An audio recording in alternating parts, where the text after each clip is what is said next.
రంజాన్ వచ్చినా దాడులు ఆపలేదు, క్రిస్మస్ వచ్చినా దాడులు ఆపలేదు. క్రిస్మస్ అప్పుడు కూడా దాడులు జరిగింది. ఇప్పుడు జెలెన్స్కీ వాళ్ళకి సంబంధించిన ఉక్రెయిన్ క్రిస్టియన్సే, ఇటు రష్యా వాళ్ళకి సంబంధించిన పుతిన్ వాళ్ళకి సంబంధించింది క్రిస్టియన్సే, కానీ క్రిస్మస్ అప్పుడు కూడా దాడులు జరిగింది.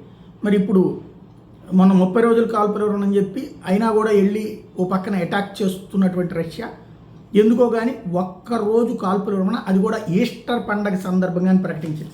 మరి పోపుని సంతృప్తిపరచడానికో ఏంటో తెలియదు.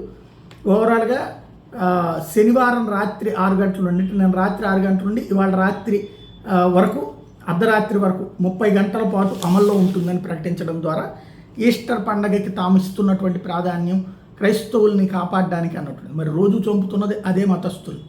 అసలు సమస్యకి పరిష్కారం ఏమన్నా ఆలోచిస్తున్నారంటే ఏం లేదు. కాకపోతే కొత్త భూమిని ఆక్రమించుకునేటటువంటిది ఉక్రెయిన్లో ఉన్నటువంటి, అప్పట్లో కొంత ప్రాంతం ఆక్రమించుకుంటే ఇప్పుడు 4 ప్రాంతాలను కొత్తగా ఆక్రమించుకుంటుంది అయితే కనబడుతుంది.